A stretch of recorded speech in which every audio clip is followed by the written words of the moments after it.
무수한 모래와 같이 많은 후손이 생육하였느니라. 아멘. 네, 반갑습니다. 태어나면서 저절로 믿음이 생기는 것일까요? 태어나면서 믿음이 저절로 생기는 사람은 아무도 없습니다. 믿음은 시간이 필요한 문제입니다. 시간이 필요해요. 어떤 사람과 믿음의 관계를 맺는다는 것은 시간 속에서 빚어져 가는 것입니다. 서로에 대한 신뢰를 확인하고 그 믿음은 자라게 됩니다. 한마디로 믿음은 인격적인 관계의 열매입니다. 여기에서 인격적이라는 말은 믿음이라는 것이 아무것도 없는 어떤 진공 상태에서 펑 하고 나타나는 신비로운 현상이 아니라는 말이에요. 하나님이 먼저 다가오신 사건이 있어야 합니다. 믿음의 역사는 그렇게 시작하는 거예요. 이것을 우리는 계시라고 합니다. 하나님이 주신 계시를 토대로 우리는 믿음이라는 행위로 나아갈 수 있습니다. 이것을 박윤선 목사님은 계시 의존 사색이라고 말씀하셨습니다. 자, 우리에게 주어진 계시, 즉 말씀을 통해서 하나님의 일하시는 계획과 뜻을 알 수 있는 것이죠. 무엇보다 믿음은 하나님과 인격적인 관계 안에서 생성되는 것입니다. 하나님이 먼저 다가오셔서 사람과 관계를 맺으셨고 이에 합당한 인격적인 반응을 원하시는 것입니다. 그것이 믿음이에요. 믿어야 돼. 믿어야 된다니까? 이런다고 믿음이 생기지 않습니다. 그분에 대한 신뢰를 바탕으로 온전한 반응을 보이는 것이에요. 처음 사람이었던 아담과 하와는 이 신뢰에서 실패하고 말았던 것이죠. 사단이 와서 속삭이는 내용을 바탕으로 하나님을 오해했습니다. 자신들 속이는 분이라고 하나님을 단정 지은 것이죠. 우리로 하여금 하나님과 같아지니까 거짓말을 시키셨구나. 이게 죽을 것 같은 문제가 아닌 것 같은데 왜 우리한테 이런 이야기를 하셨지? 그러면서 자신들에게 주어진 자유로 하나님을 거부하는 선택을 한 것입니다. 그것이 바로 믿음 없음이에요. 믿음과 믿음 없음의 차이는 바로 거기에서 나옵니다. 내가 하나님을 믿을 만한 분으로 여기는지, 내가 하나님을 어떤 상황 속에서도 믿을 만한 분으로 생각하는지. 아담의 실패 이후에 믿음의 과정은 철저히 인격적인 반응으로 이루어집니다. 여러 믿음의 사람들을 그 예로 오늘 본문에서 들고 있습니다.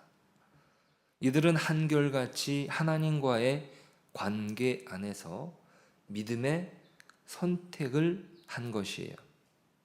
오늘 본문의 4절을 보시니까 아벨이 가인보다 더 나은 제사를 드렸다라고 합니다.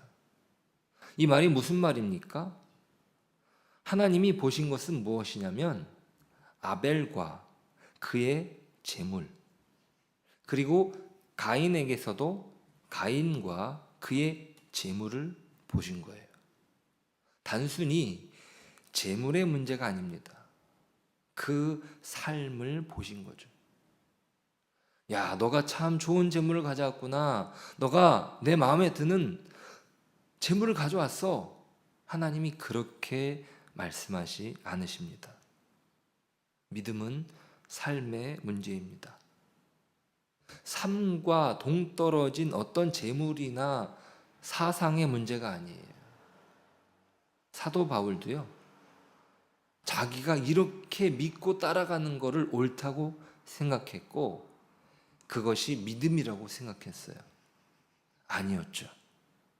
어떤 옳은 생각, 이건 맞아 라고 생각하는 어떤 확신, 그게 믿음이 아닙니다. 믿음은 무엇입니까? 하나님을 신뢰하기로 선택하는 거예요. 어떤 상황이 바뀌어서 믿겠다는 것이 아니라 상황이 여전하여도 하나님께서 일하실 것이라는 믿음. 어떻게 해요? 하나님께서 계속적으로 그 발걸음을 인도하시기 때문입니다. 사라는 결코 그 발걸음을, 결코 그 자신이 아이를 낳을 수 있다는 사실을 알았기 때문이 아니라, 내가 아이를 낳을만 했기 때문이 아니라 하나님께서 낳게 하시겠다는 말씀을 통해서 사라의 믿음은 발생한 것이에요. 네가 웃었어. 네가 내가 하는 말에 대해서 웃었어. 말도 안 되는 것이라고 생각하고 있어, 너가. 그런데 되게 할 거야. 그 말씀에 사라에게 믿음이 생긴 거예요. 그 믿음을 보고 하나님이 그 사라에게 자식을 준 것이 아닙니다. 사라는요, 웃었어요. 웃었어요. 하나님의 말씀에 웃었어요. 그런데 하나님은 말씀하셨죠. 죽은 자와 같은 너의 태를 내가 열겠다. 그 말씀이 사라에게 믿음을 발생시킨 겁니다. 내가? 어떻게 그런 일이? 이거는 너무나 말도 안 되는 이야기야. 오늘 11절은 이렇게 기록해요. 약속하신 이를 미쁘신 줄 알았다. 약속하셨어요.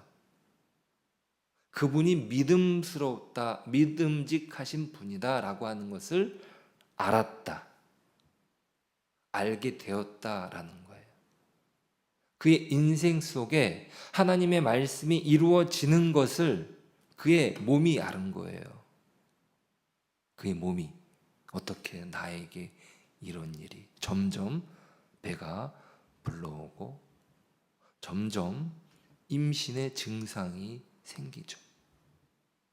안 거예요. 내가 하나님의 말씀이 이루어지는 것을 알게 된 거예요. 그러면 믿음이 더 굳건해지는 것입니다. 자, 오늘 우리에게 주어진 현실은 어떻습니까? 모든 것이 완벽하게 이루어졌습니까? 여러분이 기도한 대로 다 됐나요? 아니죠. 어쩌면 아무것도 변화되지 않는 현실을 오늘도 마주할지도 모릅니다. 하지만 믿음으로 우리가 나가는 것은 왜입니까?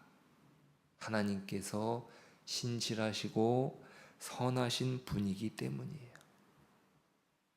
그분은 그의 가장 사랑하는 아들을 부활케 하심으로 이미 우리에게 놀라운 역사를 보이셨습니다. 우리가 그 하나님을 믿는 것은 그 놀라운 일의 역사 위에서 가능한 거예요. 여러분, 실망하지 마십시오. 주어진 상황과 주변의 사람들이 괴롭게 한다 할지라도 우리 하나님은 아버지가 되셔서 우리를 돌보아 주실 테니까요. 그 여러 말 하는 사람들이 우리를 책임지지 않습니다. 우리에 대해서 좋은 계획을 가지고 있어서 그 사람들이 말하는 게 아니에요. 우리는 결코 사람들을 의지해서는 안 되고요. 우리는 결코 어떤 상황이 좋아져서 하나님의 역사구나 말할 수 없는 것이고요. 그럼에도 불구하고 하나님의 역사는 내가 생각한 것보다 더 놀랍게 이루어질 수 있다. 그 믿음이 하나님이 인도하신 은혜 속에서 이루어지는 것입니다. 우리가 그것을 믿고 오늘을 나아가는 거죠. 그 돌보심의 손길에 여러분을 맡기시는 것은 어떠실까요? 기도하겠습니다. 하나님 감사합니다. 우리의 삶은 하나님의 은혜가 필요한 가운데 하나님께 기도하는 것이 우리에게 과제이고 또 우리에게 있어서 응당 필요한 모습입니다.